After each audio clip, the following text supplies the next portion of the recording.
mean, there is you now. But like in the world of this content creator on YouTube, it's not like there's like decades of history that people could study. Exactly. And that's one of the hardest things. Like if you're trying to become like a great basketball player, get a fucking mentor. There's plenty of people who have spent their lives like, an NBA players or college players at a high level. Get a mentor. Anything you're doing, if there's someone who, if you can get a mentor, get it. It's like fucking cheat codes. It's like that guy I took from 20 grand to 400 grand a month.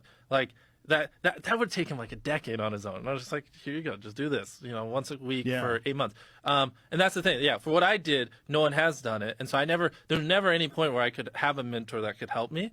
And I don't even know what you were saying that inspired this, but it is something that's like a pet peeve of mine. Like, bro, it's a mentor's a fucking cheat code. If you're in an industry where you can get one, get one. Like people, like a lot of people enjoy, if they're really passionate about what they do, they enjoy talking about it. They'll mentor you for free just because it's what they love. But what's fascinating about a guy like you is you didn't have a mentor and you became one. Exactly. Like you figured the system and out. my point would be like if I knew what I knew now, like 3 years ago, I mean, I'd be on 500 million subscribers or whatever. Like my growth would have been so much more extreme. It's like knowledge is just so OP, and like that's like I don't know, just one of my things that I just really want to drill in your fucking heads. It's like if you're in an industry where there are other experts, like just have them teach you what they just spent the last 20 years studying. Don't you go on your own 20-year journey. Like just learn from them, then start your journey. You can learn so much from people that have already accomplished things. You can.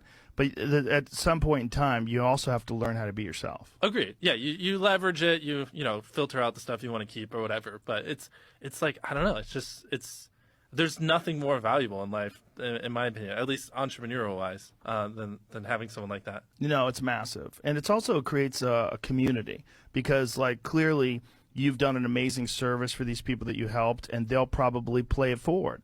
And if they pay it forward and then they do it for other people, like I do that with comics, and I see other comics do the same thing, where they help other stand-ups and mentor them and take them on the road and give them gigs and give them advice, and you see it growing, and there's like a community that comes out of that. That's also, it's very valuable. Yeah. And fun, like new friends, whatever. Fun, friends, good times. Like that's one of the cool things about your videos. It's like it's not just you having fun. You have this whole gang of friends, and everyone's laughing and having a great time. And you look down, it's like 50 million views. Like holy shit! I know, like, which is beautiful on purpose. And that environment, that feel is so hard to get because most people want to, again, with these big projects, you want to script it because scripting gets budget down, gets filmed. You can take a 50-hour shoot and reduce it to 5 minutes. Or, sorry, not 5 minutes, 5 hours if you script it, which you can also reduce your budget cost by like 60% if you script shit. And so that's why you don't see a lot of stuff like what we do because no one wants to do it authentic and just like let shit happen.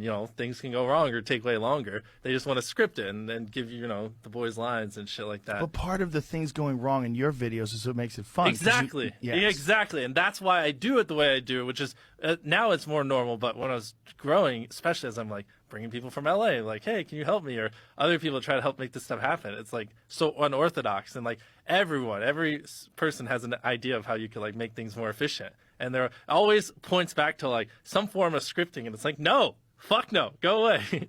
Yeah, that's. I mean, look, you've got a formula, and it's not even a formula; it's just authenticity. Exactly. Like Chris, one of the guys in the videos, he's my first subscriber. He's been my friend. It's not like I went to LA and hired some actor. He just he's been day one. And then the other guy, Carl, he was my editor that Chris literally just became friends with. And Chris was like, I don't want to film unless Carl's around. I was like, well, fuck. All right, Carl, you're part of the team. And Chandler, the other guy, was my janitor. And we had him in a video because someone like backed out or something. So we were like, fuck it, you're here, just go in. And then he said one line, like, it was a challenge where they couldn't leave a circle. Or last leave circle wins 10 grand. And he asked at one point, he's like, can I throw my poop at the other contestants to get them out? And I was like, no. But people thought that was the funniest thing ever, that he would think about throwing his poop. And everyone's like, we want the poop guy back. And so my janitor ended up just, and then he also became really good friends with Chris as well in that video. And so now my janitor is one of our people. And so it's like, we're all just friends. And it's not like, it's not like we're hand selecting actors from LA or New York. It's literally just like, just random guys from North Carolina that get along well. Well, I think that's why it works, because no one feels like an actor and everyone feels like just a regular person having fun. I guarantee you they're all hanging out right now, just like doing some dumb shit like watching anime or whatever. Like that's I know. I'm very grateful. And how we've gone this many years, this many videos, and they don't hate each other and they still are friends.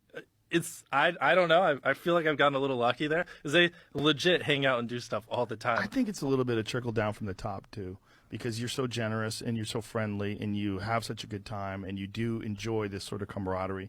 That like all that kind of, it always is like whoever is like the head guy, it trickles down to everyone else in the environment. It makes it really does. Like you set the tone. Yeah, I agree. I'm grateful. But I mean, but it's like, again, I got a little lucky. I didn't hand select or anything. It's just like, oh, we're all friends, and somehow here we are.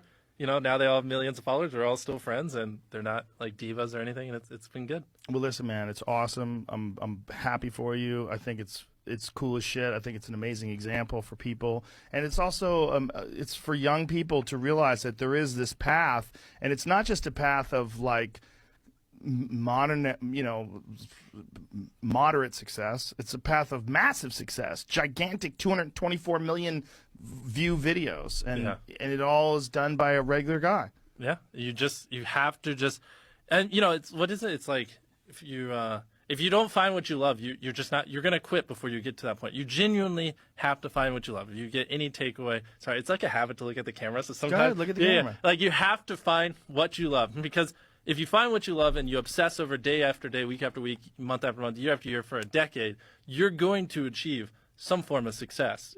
But if you don't truly love it, you're going to quit way before you get like that compound growth and you really get ultra levels of success. So in my opinion, the easiest way to be successful is just find something you truly love. And yeah. Wise words from Mr. Beast. Last question. Why Mr. Beast? Where'd that name come from? You know, Xbox Live, like Xbox. Yes. Yeah. It just, when I was like 11, it was just like, it randomized, and it was like Mr. Beast 6000. And so my username used to be Mr. Beast 6000, and then on Xbox, and then that's what I used on my YouTube channel. And then when I was like 14 or 15, I was like, why the fuck is there a 6000 in this?